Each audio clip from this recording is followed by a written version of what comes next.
Joe Phantomaniacs, welcome to the newest unboxing here on the Needless Things YouTube channel. Grab yourself a grape soda and join me for this unboxing of Dreadnok Buzzer, who I do not consider to be part of Cobra, by the way. My headcanon is the Dreadnoks are an independent third-party group hired by Cobra to do some dirty work. They do not work directly for Cobra.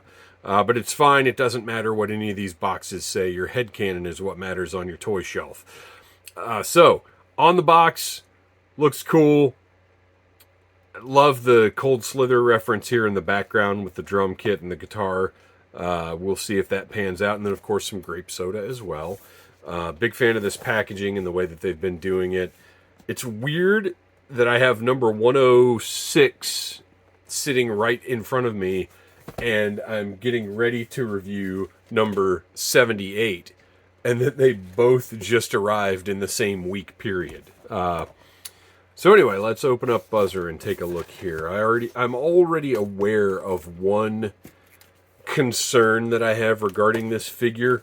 I'm ready to go either way with it. It's just going to depend what it looks like once I get my hands on it. Buzzer does have the plastic things holding him in place, which I am not a fan of at all. I hope that gets changed going forward because they're awful. Put the accessories aside. That's an issue to address shortly. Let's get Buzzer. Oh man, I really like this portrait. Oh, this guy, the mug on this guy is something else. I'm very, very pleased with what they've done here. Oh, and his colors look really good too. Okay, so let's put that that nice art aside for now. Get these stupid plastic ties out of the way. Take a look at our first actual in-hand Dreadnok. I mean, obviously we've got Zartan and Zorana, but they're like the leaders. This is our first, like, here is a Dreadnok as we knew them back in the day.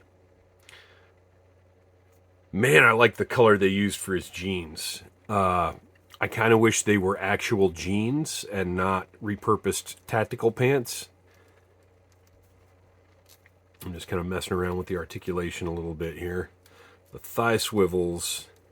One of the first things I do with a figure, you guys may have noticed this in watching these over the years, is I like to line up any seams that are on the thighs, which if these had been actual jeans and not tactical pants from somebody else, we wouldn't have to worry about those seams.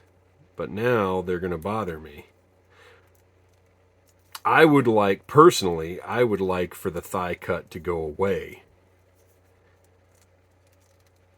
And for them to adopt, there we go, them to adopt something more like what NECA does. Gosh, okay, so we've got a lot of adjusting to do on this guy because we've got to get his thigh guards so he doesn't chainsaw his own thighs, rotate it around so they look right. And I guess it would help for reference to have the original Buzzer right in front. So those are like legit just on the front of his thighs. These are different. These are like panels. Let's make some other comparisons here. He's got the dog tags and the sheriff's badge on his chest. He does not have that airborne pin, which is interesting, but that might be, well, here, it's time now for the zoom. There we go. Okay. Might be a copyright thing. I don't know. Did Lady J have the proper, one of the Lady J's had the proper airborne logo, right? Let's compare that tattoo. Nice update. I like the green rather than the black.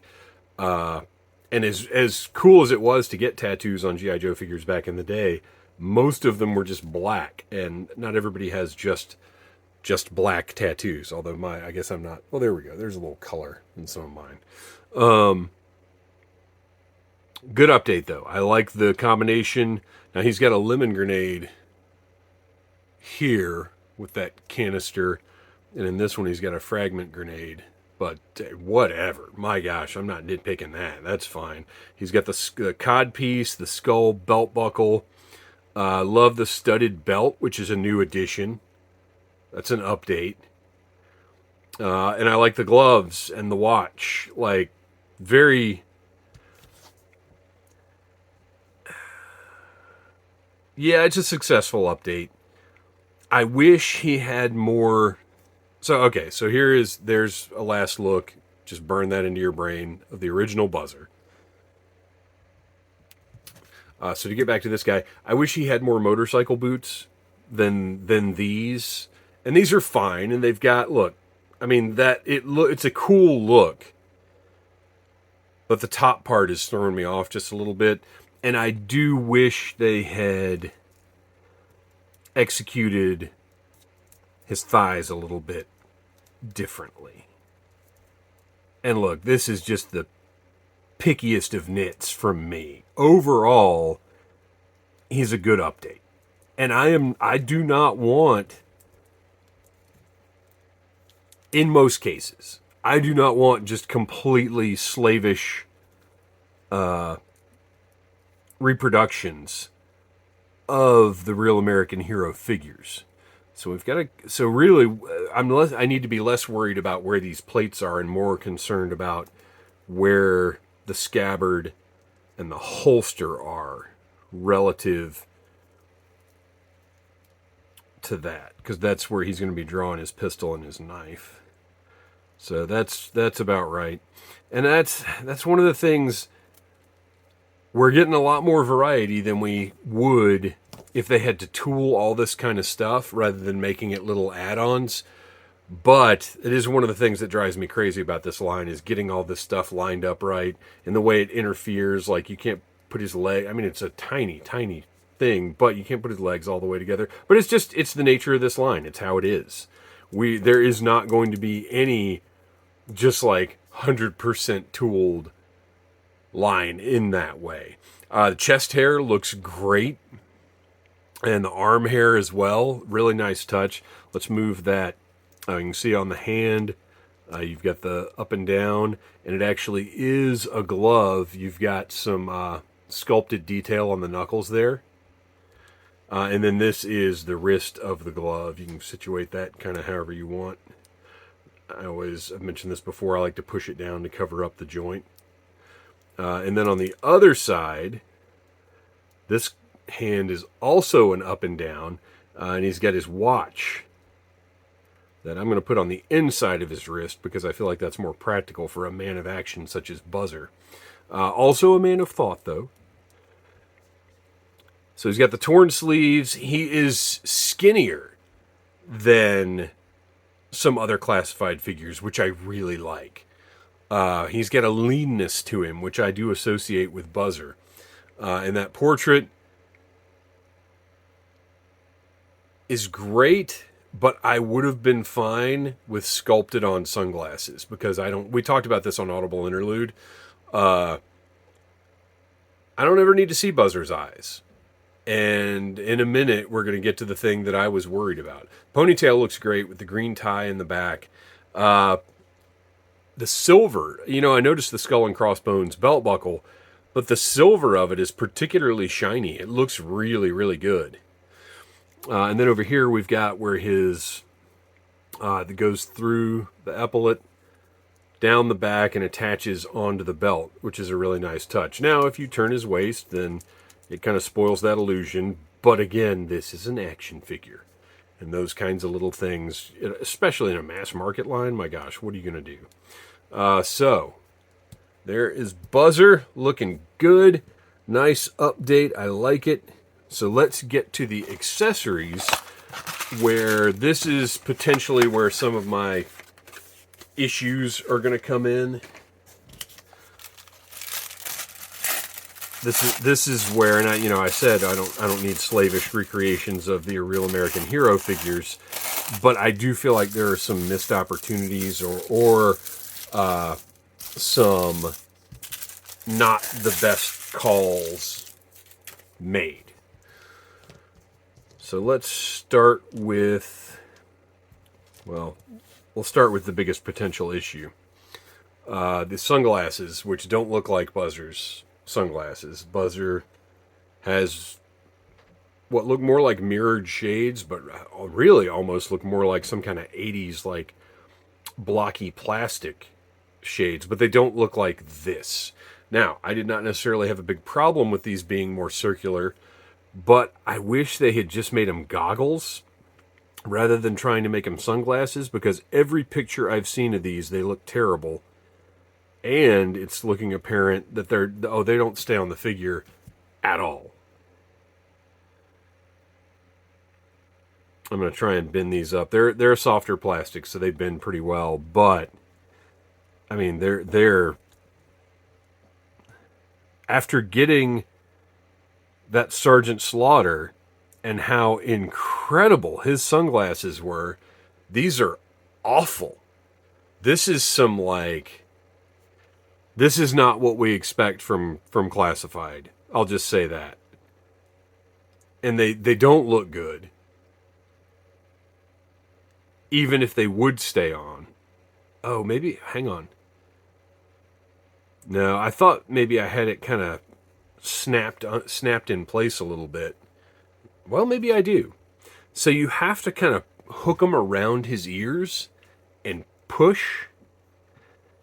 And it seems that his ears are sculpted out a bit to hold those arms in place. Because now, all right, okay, so I take it back. I am pretty impressed with that engineering.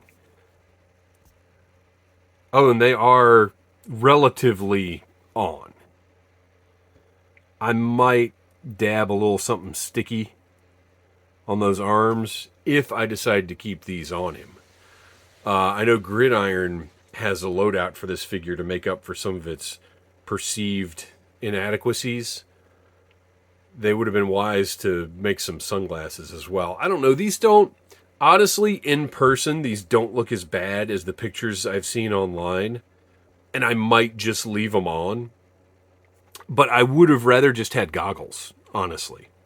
Now, what I'm curious about, they really aren't bad. I was being too harsh about them at first, and they're still on. So I take back a little bit of what I said there, but then to look at the Sergeant Slaughter ones and just how well they fit. But what I want to check out, and Sergeant Slaughter's head, I'm sure, is much bigger than Buzzer's head, so this is probably not going to work at all.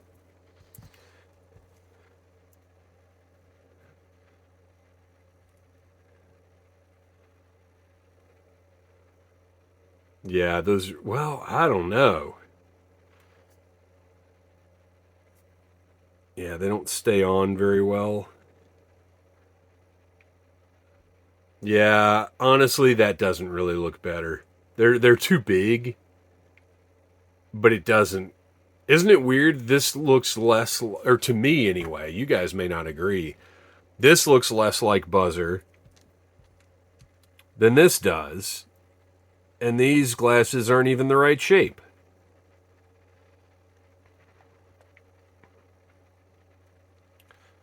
Watch, these are not, these will fall off now.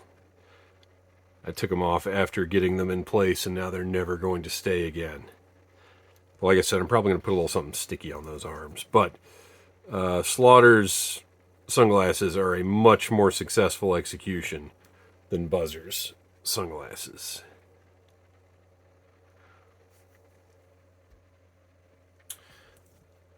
Okay.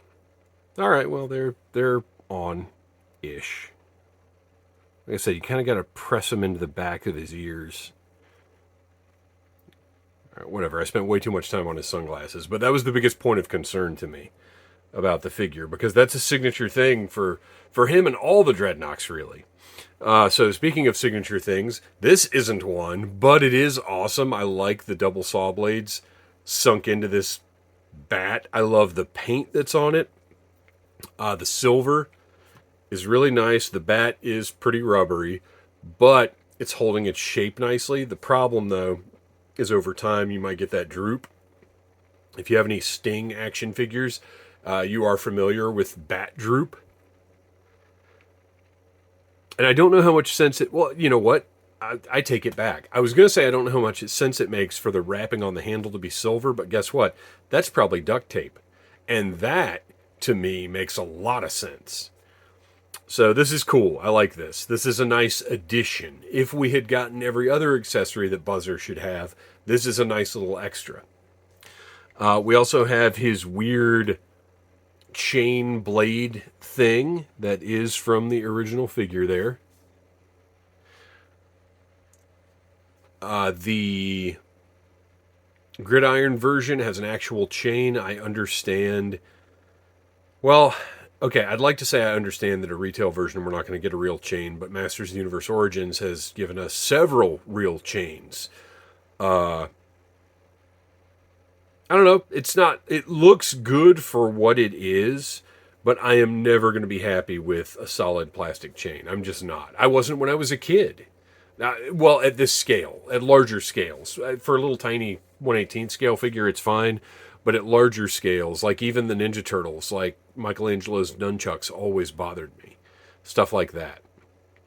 So this looks as good as it possibly could for what it is, but it's, it's a plastic chain that doesn't move. I've got a really small pistol. I like the wrapped handle. It gives it kind of a dodgy,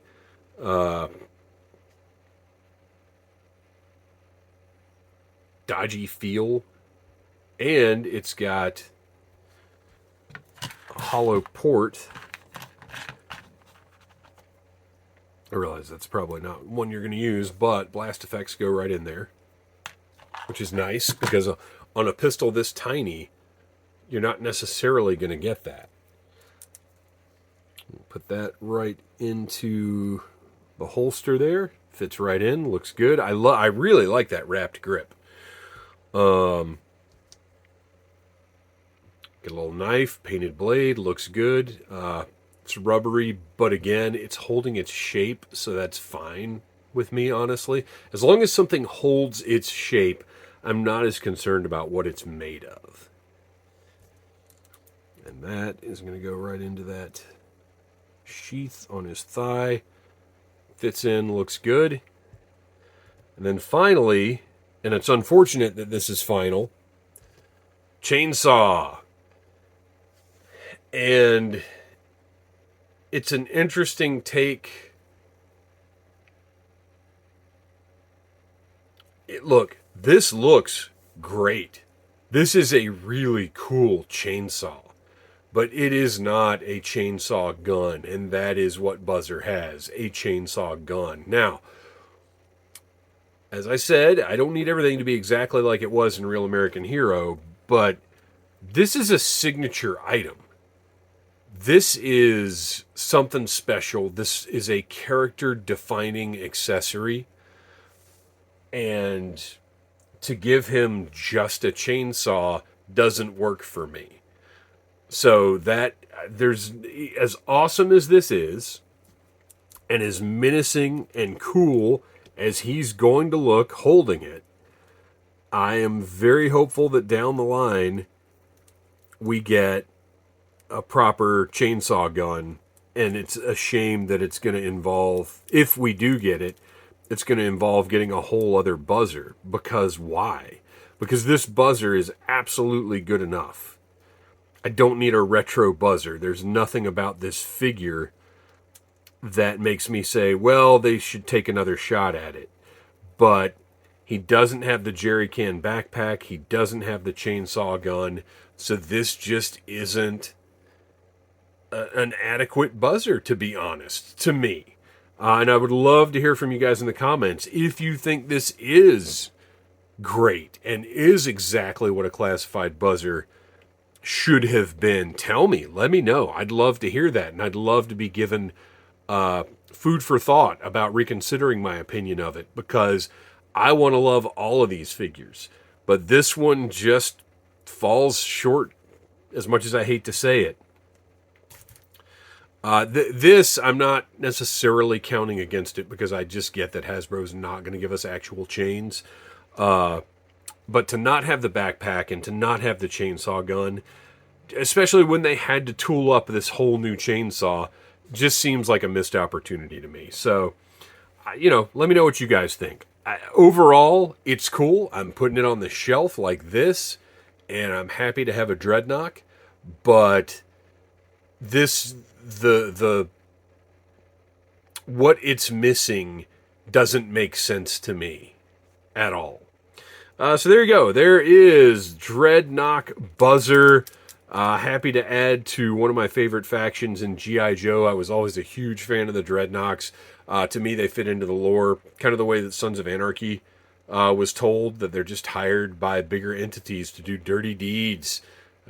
Probably not dirt cheap, though. Thanks for watching. Please like, subscribe, share, tell your friends about needless things. And until next time, grape soda. Smash that like button if you like needless things.